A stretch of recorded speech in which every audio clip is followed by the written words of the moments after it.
Hi, friends. Welcome back. How's it going? Um, I hope you're having a good week. I haven't done this in a while, but I hope you had an okay week. Maybe you stubbed your baby toe once. Oh, that's rude. That hurts. That hurts. It really does. So this week I'm pretty excited about this episode. I kind of went off. Yeah, I did. I did. I kind of went off. But so this is going to be, we've done spooky stories from different states before, but we are officially starting in alphabetical order at the top of the list so that we can better keep up. And this is going to be a whole thing for us. So this week we're doing Alabama. I've got a couple of friends that live there. And so I did reach out to them and get some ideas for a couple of them. And we've got some listener experiences on this one as well. Yeah. So there you go. So, guys. Daniel's home. I think I just heard a car door. Oh, no. Let me shut this door then. This is awkward because I wasn't going to. She's starting. So. What? I was going to say. I don't want to just sit here with radio silence, so I'm just chattering. Oh, I got you. So yes, when we tell y'all that we want your stories, here's proof in the pudding that we are going to share your shit. Yeah. So, but let's get right on into it because we got a lot. Yeah. The first one that I'm going to talk to you about is Bladen Springs Cemetery. It's said that the ghost of Captain Norman Staples has been seen visiting the final resting places of his 4 children, James Alfred, Bertha Jadetta, Mabel Claire, and an unnamed infant. The ghost seems to be protecting the graves, but is sometimes seen pressing his hands against his head in anguish or regret. It's said that the ghost has fled his burning sternwheeler and taking refuge into the cemetery, which will be mentioned again here shortly. Okay. That's what I got on that one. Okay, Barton Academy. Located in downtown Mobile, Alabama, which most of mine come from Mobile because apparently it's super haunted. Barton Academy was once used as a school, a hospital for Union soldiers during the Civil War, and finally it was the central office for the Mobile County Public School System. As of 2019, when the article that I used was written, the building had sat empty since 2007. Some people believe that it is haunted by spirits that have been lingering since the 1700s. Anthropologist Lainey Cossack said, "We had a big white mist that was very prominent and probably the most prominent paranormal experience I've ever had, and I'm honestly a skeptic."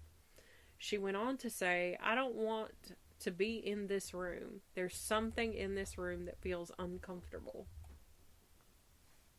Back in the 1700s, the property was empty. According to Cossack, the area would have been kind of northwest outside wall of Fort Conde, I'm not really sure how to say that, which was basically the outside of town at that point. So that's where you'd have bodies and trash being thrown that you don't want inside the walls of the fort. Is it possible that all those people that were dumped like trash are still roaming the grounds and now tied to Barton? Or is it possible that the spirits that remain are from when the building was transformed into a hospital during the Civil War? It is said that Confederate soldiers were hung in the basement of the building during its time as a Union hospital, but I was unable to find anything to substantiate this claim. It was also rumored that a young girl jumped to her death from the 3rd floor following the war, but I was also unable to find anything to back that up as well. But there was a young boy who attended Barton Academy in 1908 who may still roam the grounds. His name was Clarence Benson, and he was only 13 years old when he died. He was in the yard outside playing, and the story goes that he was skewered by a twig or possibly even a fence post right through the head. Oh.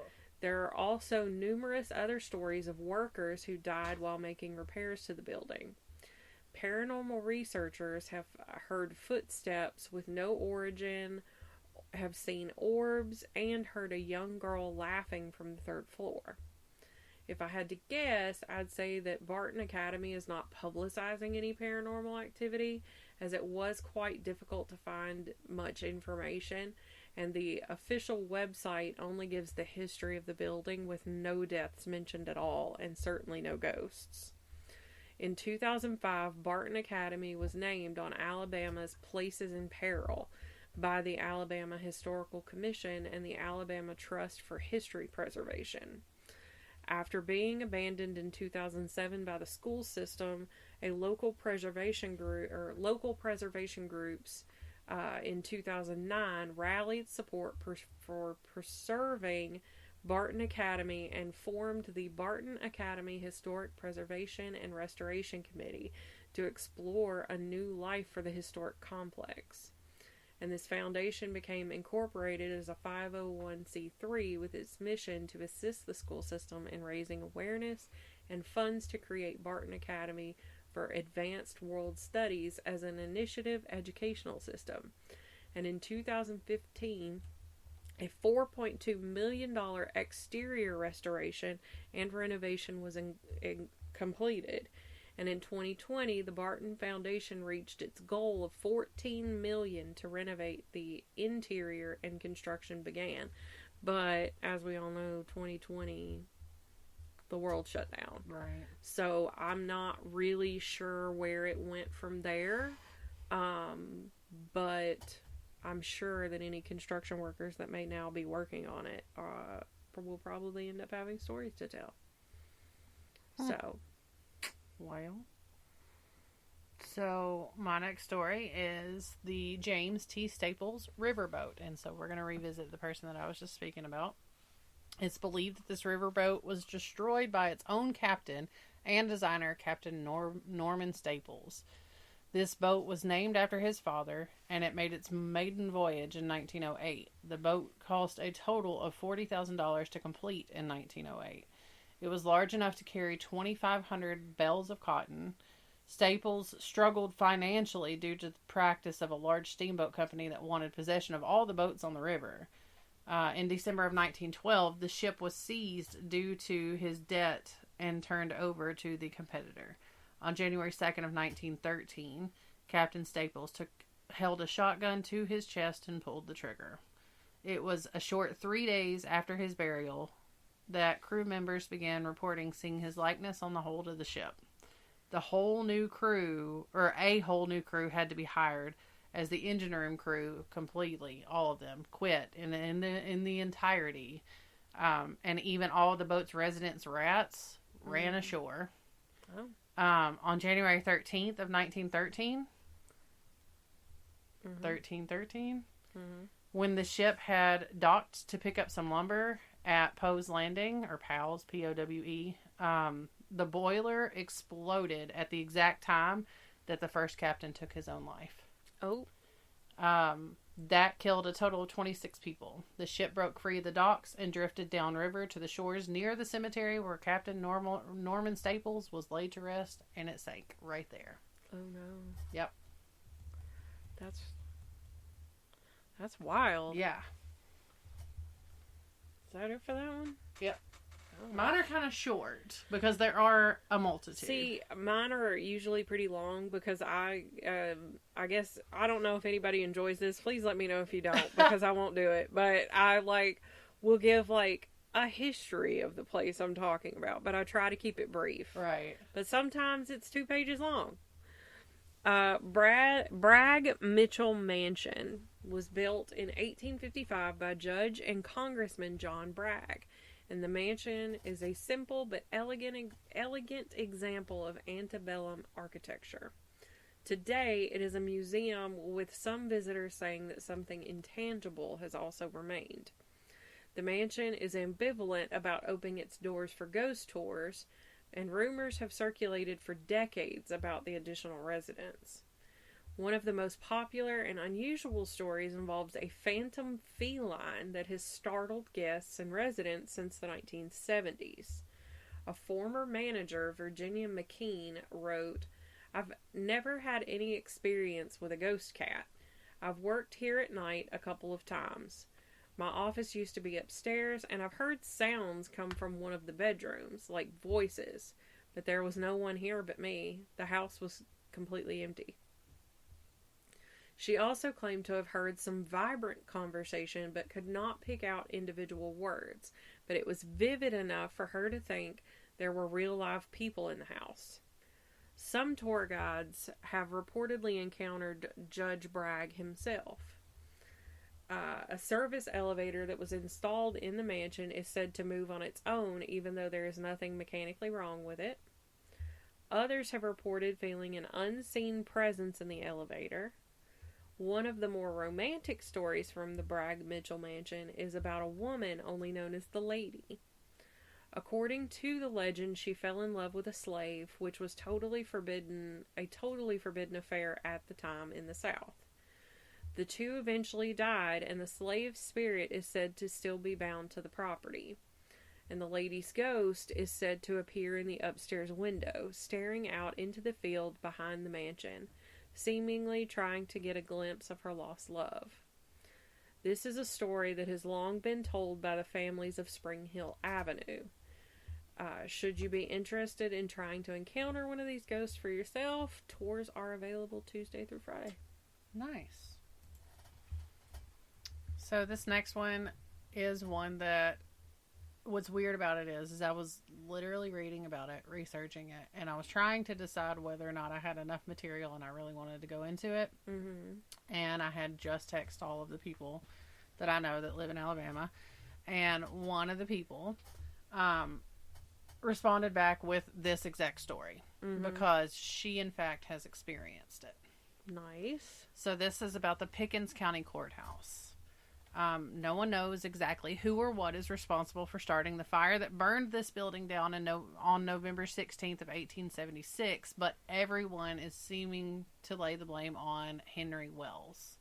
Wells was an African-American man who lived outside of town and was known to be rather rowdy.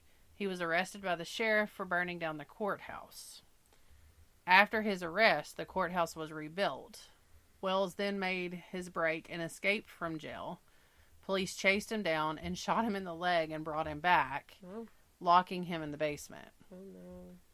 On one fateful afternoon, February of 1878, a lynch mob gathered on the front lawn demanding that Wells be released under their care.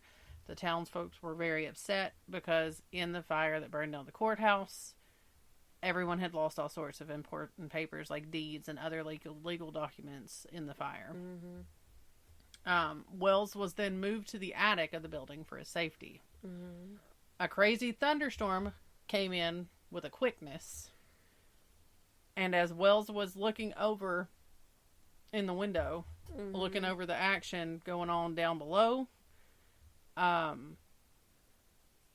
bolt of lightning struck the top of the building and killed him instantly. Shit. The flash of light etched his defiant expression in the glass window pane. The window has obviously been scrubbed numerous times and replaced, but it's still said that you can still see his face in the glass. And the person that reached out that gave me this said that she has seen the fantastic image. So, I mean, this was 1800s, and here we are, and she has seen it. It's also reported that on stormy days, you can even catch a glimpse of him peering out the attic window. Oh, no. That's crazy. Like, that's what got me, was the fact that I was looking at the story, and I was like, I don't know.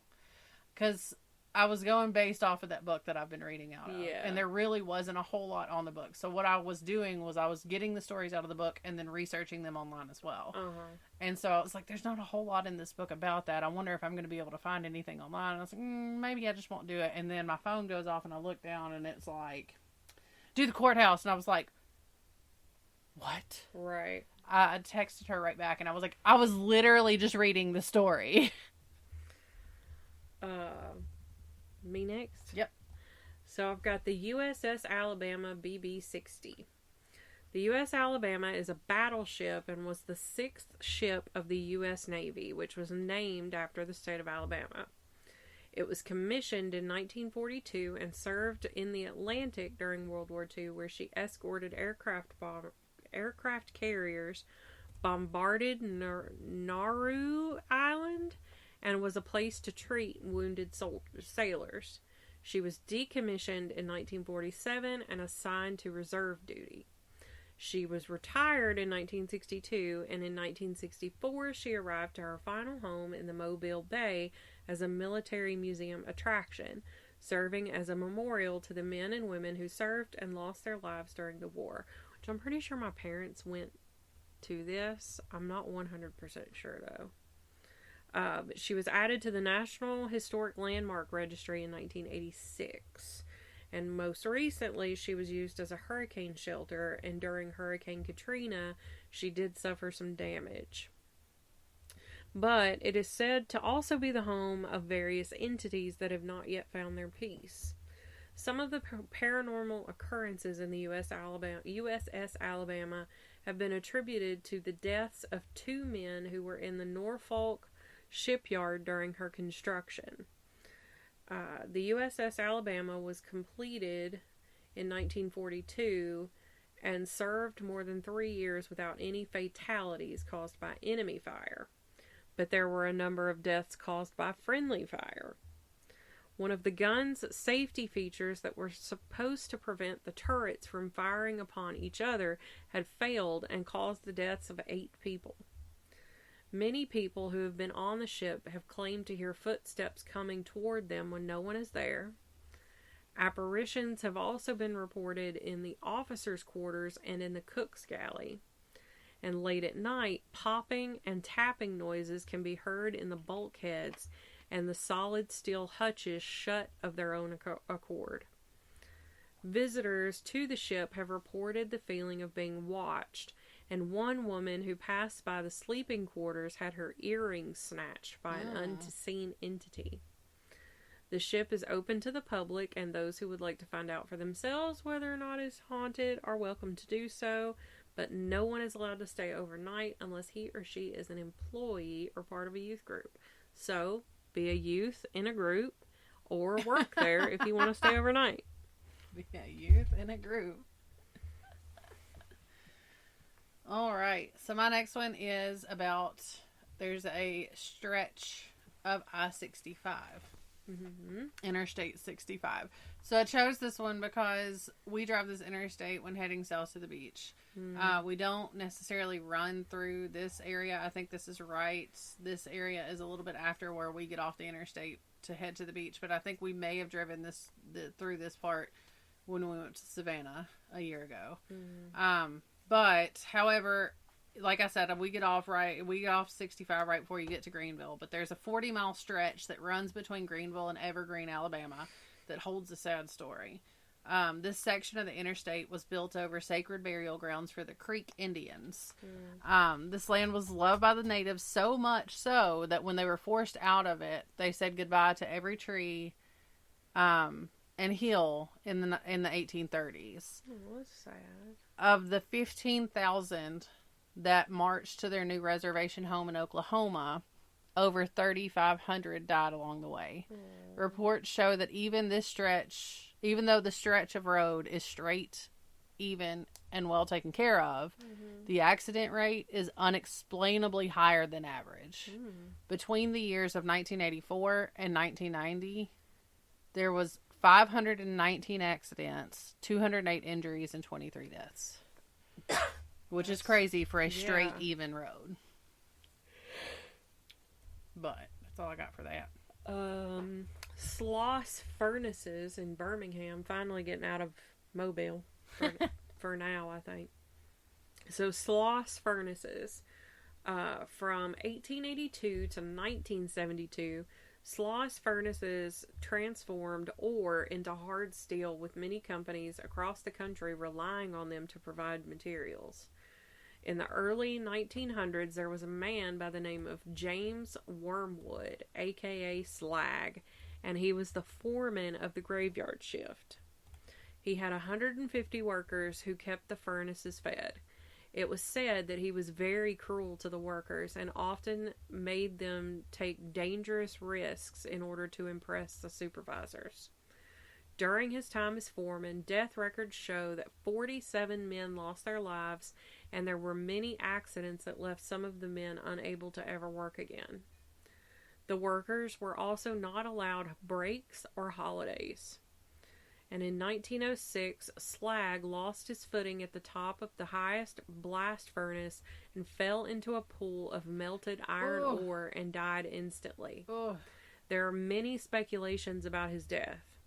Some people believe that he was pushed by workers as an act of vengeance for his slave driving. Slag is now the most famous ghost at Sloss Furnace. Since his death, workers have complained of seeing and feeling an unnatural presence at work. And in 1926, a watchman was injured after he was pushed from behind and told to get back to work by an unknown presence. 3 supervisors were discovered unconscious in the boiler room in 1947, and all of them claimed that they were approached by a man who was burned badly and told they needed to get back to work. In 1971, a night watchman named Samuel Blumenthal claimed to have come face to face with a half-demon, half-man who tried to push him up the stairs. When he refused, the creature began to beat him. Samuel was examined and found to have intense burns. The Birmingham police have received many reports of paranormal events at Sloss Furnaces, some being minor but others being physical in nature. Most of the paranormal occurrences happen during the months of September and October, leading many people to say that it is nothing but a Halloween hoax. And today, Sloss is used for hosting metal art classes and concerts, among other things. And due to its haunted reputation, it is also an annual attraction for Halloween. And there is a ghost tour once a year that is based on a story written by local folklorist Catherine Tucker Wyndham, who I've put several of her books in our Amazon wish list. And the Sloss Furnaces have also appeared on Ghost Hunters, my personal favorite ghost show, and Ghost Adventures, my not so personal favorite show. Did he yell at him? Right. Crazy story I saw the other day. I think I sent it to you. He was being, or you sent it to me. He was being very disrespectful at one point in time, and he went back and apologized. Yes. Anyway. Is that all you got for that one? Yes. All right. So the next one I have is Cedarhurst Mansion. This one was established by Stephen Ewing in 1823. It's a 2-story house with 15-inch thick brick walls, and it's seen its share of owners and challenges. In the 1950s, the ghost of a tall, long-haired girl appeared to a sleeping visitor during a rather intense thunderstorm. She managed to speak out to them and say, "Help me. The terrible wind has blown my tombstone over." Nope. The man was unsure of what had just happened and assumed that he dreamed the experience and proceeded to roll over and go back to sleep. Yeah. The next morning, he asked others that were there if there was a graveyard nearby. He was surprised to find that there was a small fenced-in plot on the property where they, in fact, found a headstone that was toppled over for a young 16-year-old girl named Sally Carter, who died in 1837 while visiting the mansion to visit her sister. While she was there, she fell ill and passed. Oh, no. Is that it for that one? Yeah, I told you. Mine are short. The St. James Hotel in Selma, Alabama. Built in 1837, the St. James Hotel is one of the oldest buildings in Alabama. It served as the headquarters for Union troops during the Civil War, surviving the burning of city buildings after the Battle of Selma. It is reportedly haunted by Jesse James, his girlfriend Lucinda, and a dog. The apparition of a man, reportedly Jesse James, wearing cowboy attire from the 1800s, has been witnessed by many guests and staff of the hotel, walking out of rooms 214, 314, and 315, which are all of the places in which he stayed during his many visits here. He has also been seen sitting in the bar at his favorite corner table. The spirit of his lover, Lucinda, has been witnessed walking down the hotel hallways, often preceded by the smell of lavender, which was known to be her favorite scent. And the ghost of a dog, reportedly Jesse James's dog, is also known to haunt the hotel, running down corridors and barking in the hotel's courtyard. Aww. So, well, that was all mine. So let me get to your list. All right. Well, the next one I have, you're gonna love this one. Mm-hmm. It's Harrison Cemetery. Grancer Harrison was a cotton farmer from Virginia who had built a large house in the 1840s on the Pea River. He hosted many barbecues, horse races, and square dances where he would invite everyone from the surrounding 3 counties to come. His favorite of those gatherings was the dances. He loved square dancing so much that he requested that he be buried in his dancing clothes and shoes and his body laid out on his old feather bed. He built a brick tomb that was large enough to house the requested accommodations and he covered the structure with a protective wood building.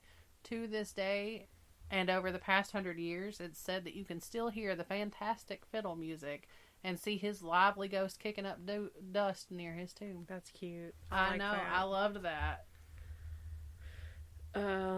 Boyington Oak. Ooh, this one's cool. On February 20th, 1835, Charles Boyington was hanged for the murder of his best friend, Nathaniel Frost. The two were inseparable.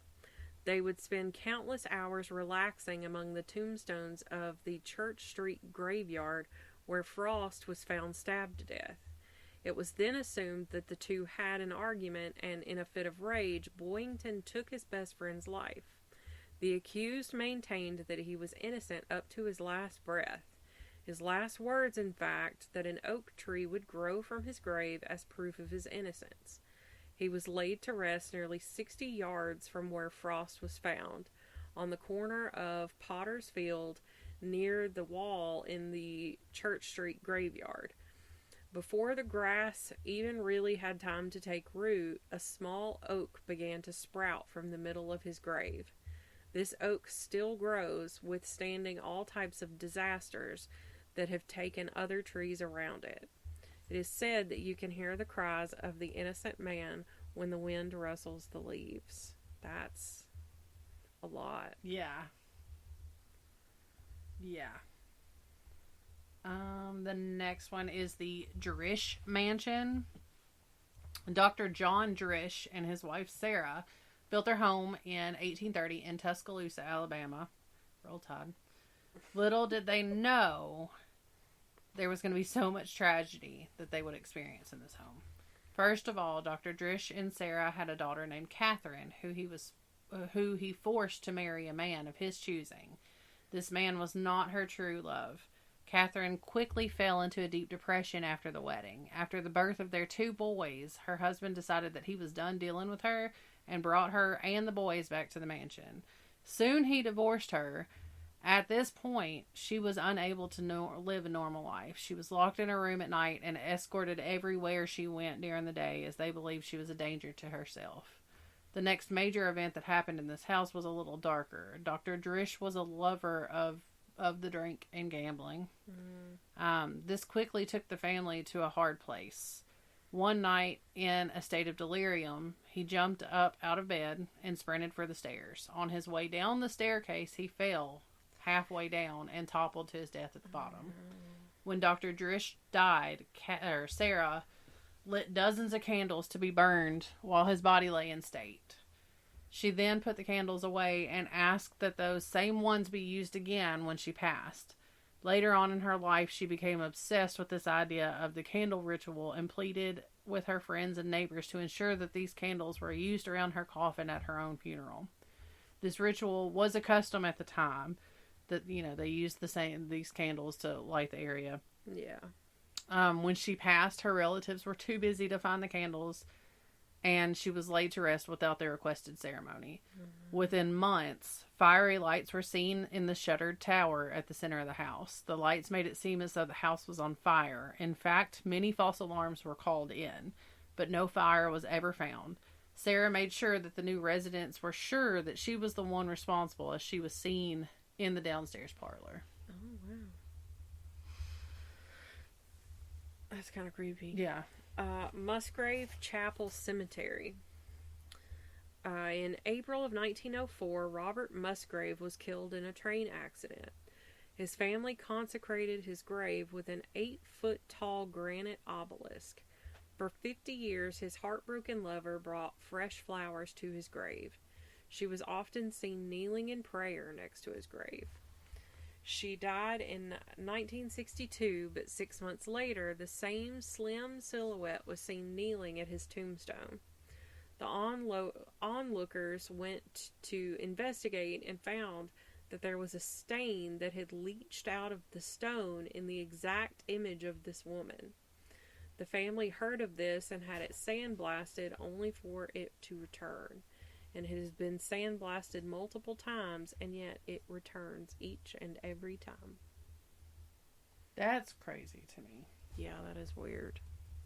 This worked out perfectly. It really did. I requested that I tell this story because roll tide. So this one is at the University of Alabama. This one makes me chuckle. Smith Hall, not the story in and of itself, but you'll see why in a second. Smith Hall, named after a geology professor, Dr. Eugene Allen Smith, has been quite active with unexplained noises for over a quarter century. In the years between 1955 and the early 1970s, students and professors alike reported hearing footsteps and voices of children on the second floor. Now, Dr. Smith, who had died in 1927, delighted himself in escorting school children through the building on tours. It is also said that the ghost of 3 Yankees will haunt the little round house on campus. The men were shot and killed in April of 1865 by a student while they were looking for whiskey in the octagonal building. The building was later home to a senior frat called the Jasons. The Jasons would induct new members with painful rituals. Oh, no. So Jasons is a new Kyle. Right. The Yankee ghost returned at that point, drawn by the strong emotions shared in the walls. The building is now known as the Jason Shrine. Nice. So again, I don't know that I have ever met a person by the name of Jason. And there's a lot of Jasons out there that I haven't met. And y'all might be some pretty cool guys. Right. But I personally... I mean, Danny's brother was alright. Yeah. I didn't meet him. Right. So my point still stands. But... They're all kind of douchey. I think they're... Yeah. I mean... Good lord. This one is long. Oh, yeah. So this was also... I had already done some research on this one, and then one of my people reached out and said, hey, I've heard that this place is, like, hella haunted. And then my response was, of course, because, you know, one of these stories, and I'll elaborate in a second, I was like, of course, this is what you brought to me, but okay. This one's cool. So, Maple Hill Cemetery in Huntsville. I was told by a friend who lives in northern Alabama to look into this place. She had heard stories about it. I was not able to find much on it, but I did find a few interesting stories. This cemetery is the largest and oldest in the state. Now, what I'm about to say next may make some of you be like, excuse me? Why? I will explain. It's weird, like, reading it. Yeah, I totally wrote this and she's reading it. So. There is a playground near the cemetery. I feel like this is a southern thing, which I don't think you're wrong. Because there are quite a few cemeteries with, like, a playground nearby. No, just keep reading. But I don't know that I have... I could be totally wrong there, but I don't know that I have ever heard of this anywhere else. In the South, we like to have cleanup days every so often where loved ones will gather and clean up around the cemetery and leave fresh flowers and such on the headstones of their families. Now, as one can guess, witnesses have seen children playing on this playground. This is why I was like, of course this is what you brought, because I don't mess with the children ghosts. Right. Many locals will tell you that those babies playing are not just ones who have found their final resting place within the cemetery bounds. In the 1960s, a series of child abductions occurred, and the bodies were left around that particular playground. Reports tell of orbs, figures, and swings moving with no explanation. A female voice as well as image have been captured here. Philip Flanagan is on the list of ghostly residents here. He is seen wandering the northwest corner, which is the oldest part, not grasping the fact that he is dead or understanding why. Philip was the second husband to Elizabeth Dale Gibbons Flanagan Jeffries High Brown Rout, also known as the Black Widow of Hazel Green. She is rumored to have killed 6 husbands, making her one of the first serial killers in the U.S. In fact, I have an aunt who I think is a Black Widow. Oh. The Erskine Mausoleum was built by Albert Russell Erskine for his mother, Sue Erskine, after her death. This is now the final resting place for several of that line, as well as Albert himself. He was laid to rest there after he unalived himself at the mansion in South Bend, Indiana. His company, the Studebaker Car Company, had just went bankrupt and cost him his fortune. He is rumored to be seen at the mausoleum as well as the Sue Erskine home in Huntsville. The Russell Erskine Hotel in Huntsville and the Tippecanoe Place in South Bend, Indiana, which was his home where he took his final breath. That place has a lot. Yeah. So when she was like telling me about it, I was like, oh yeah, here we go.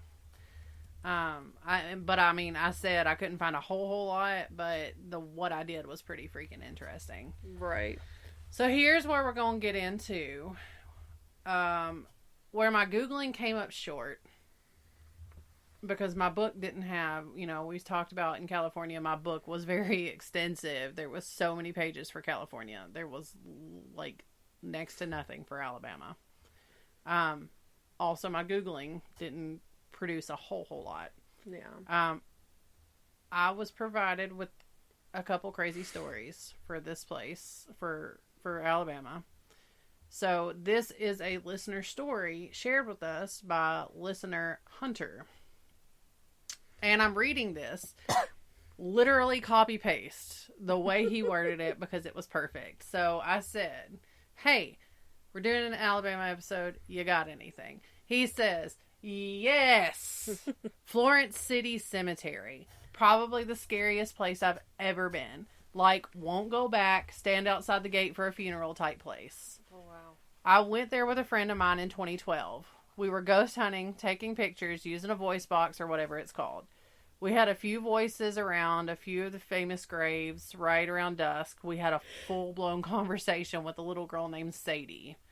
One of my cohorts literally tripped over her gravestone that had fallen, and a girl's voice laughed and said, "You fall. You okay?" Oh, no. Nope. Kind of freaked me out, but Mama didn't raise no bitch unless it was my brother. We kept going until the cops show up to tell us to leave. Off in the distance, we see somebody walking back by a bunch of Confederate soldiers' graves on the side of a small hill. Cops said, "Go get your buddy and y'all go home." We told him, whoever that is, they are not with us. Cop drives down a little, gets out of his car, and comes back in less than a minute, white as a sheet of paper and hair standing up on his head, and tells us that whoever it was lives here. Oh. He kind of chuckled we kind of chuckled like, what do you mean they live here? He said he watched them disappear into thin air. About that time, we started to head back toward our cars about 50 yards from the gates, where we hear what sounds like feet dragging in the dry dirt by the road. Oh. We flip the voice box back on, and the first thing we hear is, "Take me with you." That was it. I was gone. I put my Chevrolet legs in 6th gear, and my big ass was gone. I'm all about a good ghost hunt, but I ain't taking nobody extra home. God. Sounds honestly terrifying. Right. And I have the pleasure of reading Nighthawk's story. The Lost Highway. In 1997, a portion of Highway 31 was renamed the Lost Highway in honor of the late and great Hank Williams. And this was the other listener story, Nighthawk. I'm not even gonna. You can say his real name, but it's Nighthawk from now on. If you go down the Lost Highway at night, roll your windows down. I swear you'll smell whiskey, and if you stop and there's no traffic, it gets eerily quiet. I don't know how to describe it, but you get this super sad feeling. It's almost like when Hank died out there. I am aware he didn't die out there specifically. The feeling you get is that his spirit was trying to get home and didn't make it. He left all of his sadness and troubles on that stretch of highway. Me and a girl I was dating we took a trip to Montgomery to visit his grave. We went to Chris's Hot Dogs, the museum, and then I wanted to drive the Lost Highway late at night because the chick was sensitive to spirits and whatnot. And since Senior is the greatest country musician to ever live, I was hoping she'd be able to interact with him.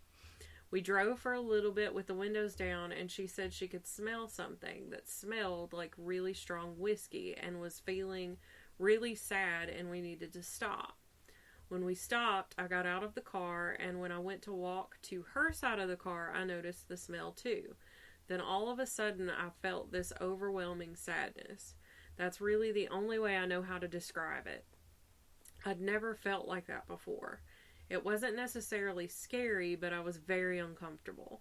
We sat in silence on the trunk of my car, in silence for about 20 minutes until a state trooper showed up and made us leave. So they both had stories where the cops were like, "Get out of here." Right. He said that dude was a uber dick, though. Oh, yeah. Well. So, there it is. 2 listener stories for you guys. I know. I was excited. That's exciting. I know. But that's Alabama for you guys. So if you guys have any further stories for Alabama, let us know, and we'll revisit. Yeah, we'll come back around. We'll just keep that a looping situation for how many until we can't find any more ghost stories. Right. It's going to take us years. We've got content for years. Right. Oh, me. So I've got a nonprofit for this one. This is the Progressive Agriculture Safety Day, and I think that this one is based out of Alabama, which is why I chose it. And Alabama is a very, rural, agricultural rich area. So this is recognized as the largest rural safety and health education program for children in North America. Progressive Agriculture Safety Day, PAF Safety Day, provides age-appropriate, hands-on educational lessons primarily designed for children ages 4 to 13 years old. Since the program's start in 1995, more than 1.9 million individuals have been reached in 45 states, 2 U.S. territories, and 9 Canadian provinces. That's the word I was looking for earlier, was territories. Trained PAF Safety Day Coordinators partner within their community using one of the 3 delivery modes to customize their PAF Safety Day, selecting from more than 30 safety and health topics with hundreds of activities and demonstrations to meet the needs of the youth in their area.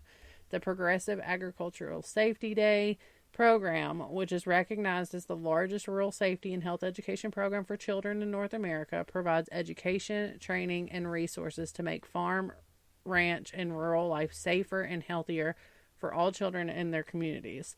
Since the inception of the program in 1995, I've already read that. But anyway, because, and I chose this primarily, and this is important, because the farming, ranching, whatever industry can be very dangerous. Yeah. And there have been so many tragic accidents that have taken place that have involved children.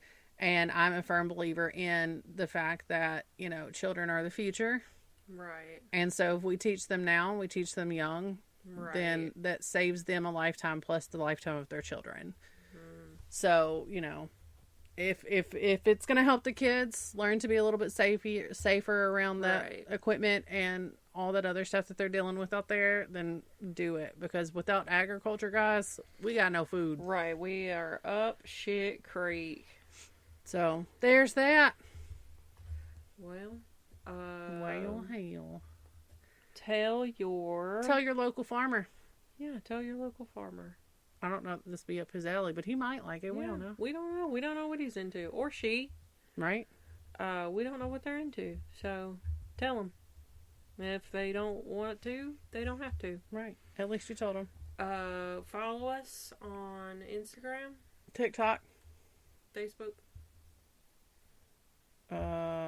Email us. Twitter. Oh, Twitter. Email us.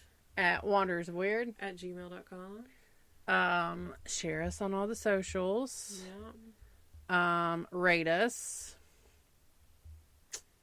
Even if it's just giving us 5 stars, that takes like 2 seconds. Right. Just hit that little heart Don't give button. us Double ones. tap your screen on the TikTok when you see my face pop up. Even if you don't watch the whole thing, just double tap it. I mean, I can tell if you don't watch the whole thing because it totally tells me. Does it But really? yeah, it does. Oh no. But just double tap that screen. You see my face, you'd be like, "Oh, it's Chelsea." Boom. All right, That's move what on. I do. She don't even watch. She don't even know. Sometimes I do. I could be on there talking so much You trash could about be. her. I could be would have like, no Brittany, idea. a whole baby back bitch. And And she'd I be would- like it. Yeah. You right.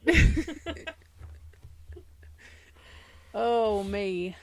Give us ratings, do the things. Yeah.